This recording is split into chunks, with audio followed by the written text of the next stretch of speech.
I'm Alan McLennan. I'm the CEO of Pattern Media Group up here in Northern California, and I've been the recent president of the post-production facility in Hollywood for the last 2 years. And we built an AI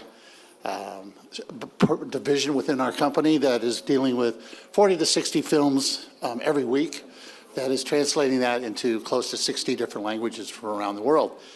That's just me, and you've seen most of the films that are out there. But what we have today is we have a very special guest.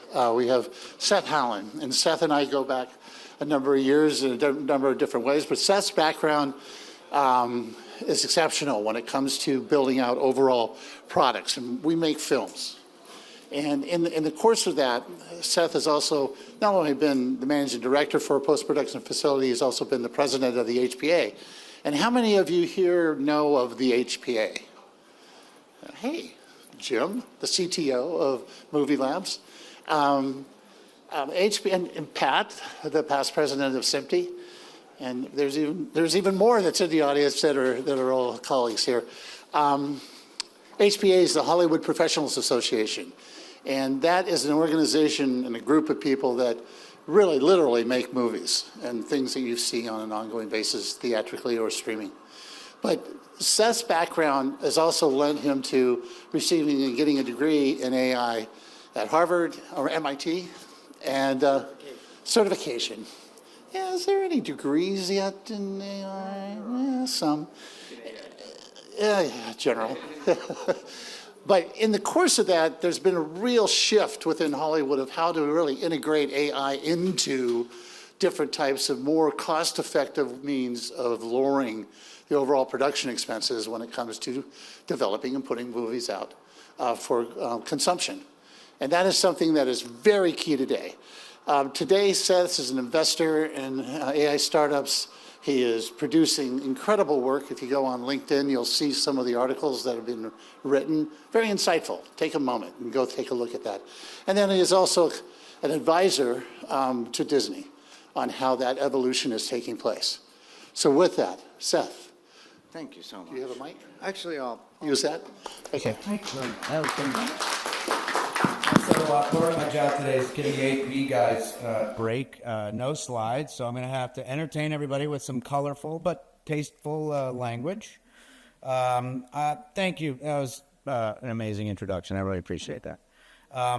Good afternoon. I am Seth Hallen. I have spent the last 25 years up and down the supply chain in production and post, focused, really running companies across the supply chain from I was a television producer down through dailies and post and home video, home entertainment back in the DVD days. And as mentioned, I was president of the Hollywood Professional Association for 9 years. So I've seen a lot, and I've seen a lot. I have some observations that I want to share with all of you today. And I guess I want to get a show of hands. Who's currently working in post-production today so far? Okay. Who's seen a slowdown in volumes and revenues and/or revenues? Okay, not as many as I've seen, but some passionate hands did go up. For the slowdowns, how many people think it has to do with the strikes? How many people think it has to do with AI? Excellent. This is my kind of room. Okay. So, really, Hollywood has gone through a lot of fundamental transformative change. There were these dramatic shutdowns during the pandemic and during the strikes, which brought everything to a standstill twice, really. And now, of course, the whole conversation about AI, it's been dominating the headlines and really our minds. And it's like the main character in a lot of the conversations that we've had. But it looks like, from the looks of this room, we all agree that AI is not the bad guy in the room. But the real question is, what's really going on? Because the truth is, there is 50% reductions in volumes in Hollywood, in film and television, as much as 50%. And that's exacerbated by a reduction in production budgets as well. And on top of that, there is, tens of thousands of people that are out of work, and a lot of anxiety. Essentially, what we really need to do is understand what the problem is and what we can really do about it. So first, let's take a quick trip back in time. For most of Hollywood's history, we relied on a handful of really dependable revenue streams like box office, cable television, DVD, Blu-ray. All of these models were solid, and studios and networks thrived, and creatives got paid, and writers and actors got paid, and everybody knew how the system worked. You could quantify it. You knew how much you'd spend on a movie, you knew how much you got on box office, and how much you sold for syndication and so forth. And did you make more than you spent? Great, move on to the next movie. But then came the streaming wars. Netflix kicked things off. Suddenly the model completely shifted. Instead of generating revenue for an ROI on a per project basis, it would move to this all-you-can-eat subscription model. Of course, as consumers, we love this. But first we have to understand that the economics of streaming are so vastly different from the traditional Hollywood economics. It's a mistake for us to think that the studios can adapt to this model overnight. So on top of that, platforms like YouTube and TikTok offering just so much free content, millions and millions of hours of it, even per week now. And of course, they took massive shares of that streaming time, but they also took massive billions and billions of dollars of advertising revenues. I don't know if you know, but YouTube not only owns 25% of the share of streaming time right now for streaming video, but do you know that their advertising revenues alone, which are in the 32 billion range, about the same size as all of Netflix? And that's just their advertising revenue. And you have to think about it because those revenues used to come to the traditional film and television industry by way of linear television commercials. So what am I getting at here? As we mentioned, production volumes are down, tens of thousands of people out of work, and instead of clear solutions, we've got uncertainty. What do we really do? So let's talk about AI, this flashy new character, this big discussion, doing all kinds of crazy things, making amazing videos, amazing music and sound and all of this stuff. So we understand how there's some anxiety here, especially on the creative side. People worry that if you're a writer, you're an actor, you're going to get replaced. Others fear that studios are going to cut corners with AI at the expense of quality storytelling. And again, some of that is understandable. This stuff is powerful. I mean, it looks like friggin' magic sometimes when you look at it. I still can't, I use it almost every day. I still can't believe it sometimes. But let me say this clearly, and I think everyone's in the room. AI is not the bad guy. It's not going to take jobs. In fact, I will say, and I'm happy to be challenged, no jobs have been lost from AI. And even though that is one of the number one concerns. In fact, early indicators are showing that AI is creating new jobs right here in our industry. Earlier this month, I had the honor and the pleasure of moderating the opening leadership roundtable at CES at Digital Hollywood. It was the first one Monday morning, January 6th. It was January 6th, at 9 a.m. And there were some amazing panelists on there. But one of them was the legendary VFX producer, Ed Ulbrich. Anybody know who Ed is? If you look at his IMDb, but don't do it now because you're supposed to be listening. Every single movie is, a billion-dollar movie, one after the other, for the last 30 years. Anyway, he just did the Robert Zemeckis movie. It was highlighted in the main room earlier. And he did the movie Here, where it was by Robert Zemeckis, and they made Tom Hanks and Robin Wright, look from 18 to 80. And they used this deep fake technology to do it. And let me share a quote. He said, when referring to the impact of AI tools on jobs, he said, this is quote, some jobs may change, but we're creating all kinds of new jobs. We can't hire fast enough. We need people with some different skills, but some of the best people we work with are those digital artists we've collaborated with for years. Kind of cool, right? So this is key. AI doesn't eliminate creativity. It does not eliminate or even diminish the human role in that creative process. And in fact, it opens up new opportunities. Anybody of course, it'll open up opportunities if you're willing to adapt, if you're willing to upskill, if you're willing to learn these things, just like digital editing, nonlinear editing, CGI, and the rest of it. No different. So how do we move forward? How do we help our friends? It seems like a lot of folks here are positive about AI, but how do we help our friends who might be nervous about this stop looking at it as a villain and just start seeing it as part of the solution? Because I am worried about the economic disruption. We need to fix that problem.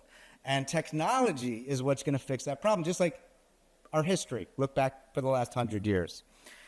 So I think we already know, we've talked a lot about how AI can impact efficiency and cost reduction, streamlining production and automating repetitive tasks and localization and rotoscoping and metadata tagging and all of this stuff.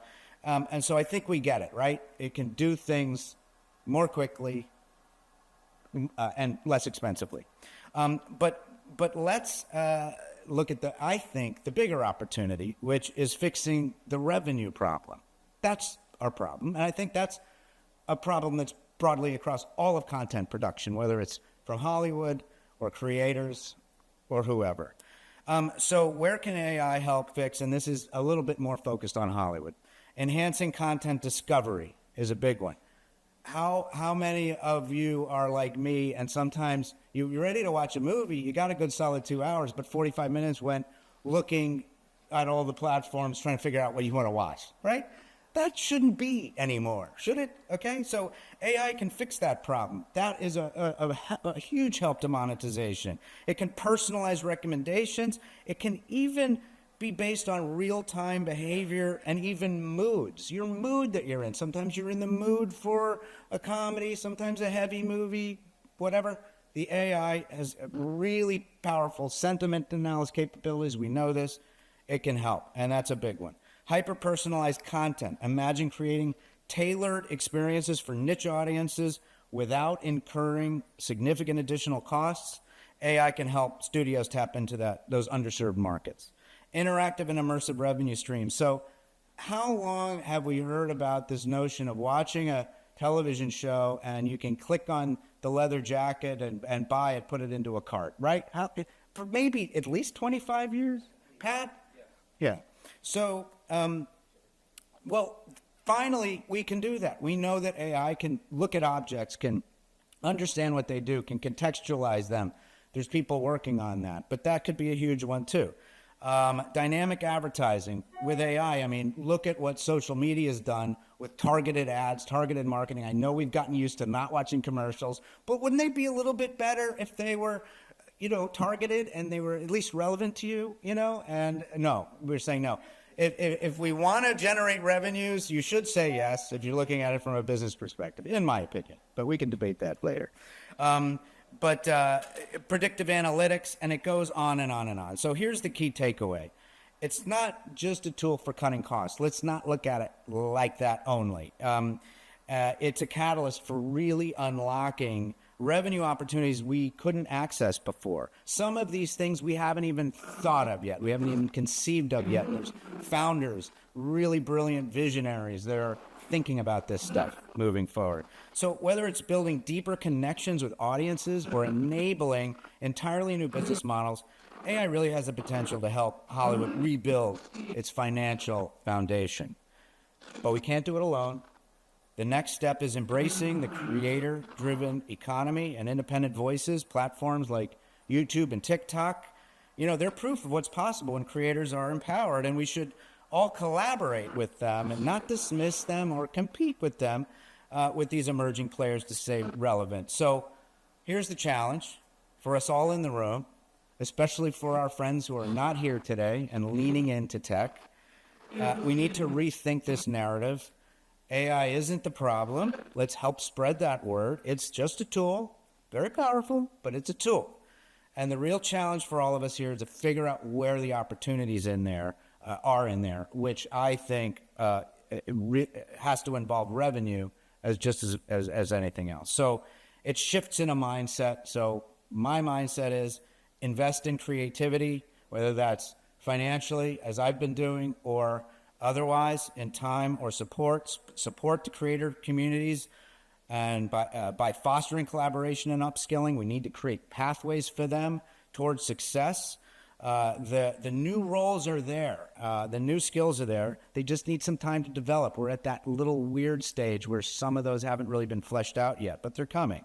Leverage technology. Look beyond the headlines and sexy use cases of AI. Let's explore and develop ways to unlock new revenue streams, enhance audience engagement, and build sustainable models. But most importantly, we need to embrace new ideas, even things that sound crazy today. A lot of the greatest things, like Netflix and YouTube and TikTok, each of them were dismissed at first, but they completely reshaped our industry. Right around the corner is the next one. And it could already be here, but we are dismissing it. Let's kind of change our thinking and look at those things. What's the next YouTube that's coming out that we can't even conceive? Because, of course, 5 years before YouTube, Brian and I were just talking about this, we couldn't even conceive of it, really, right? And then, boom, it's there, and now look at today. So right now, there are startups working on this. Let's embrace those visionaries. Let's embrace those founders. And Hollywood's history proves one thing. We've faced disruption before, and we've come out stronger every time. But that's only possible when we open up the doors to new, fresh perspectives, unconventional ideas, and bold thinking. And I just want to leave you with this last thought, and I'm out of time. Hollywood's greatest strength has always been its ability to unite people through stories. It's my favorite part. That doesn't change because of AI or any other technology or free content or streaming platforms. Storytelling is core to human experience. It's who we are. It's how we stay focused. If we innovate boldly and collaborate widely, we won't just survive this whole thing, we'll thrive again. So it's in our hands, and the future of Hollywood isn't written yet. Let's not wring our hands nervously trying to predict the future. Let's change our perspectives and provoke the future. Thank you very much.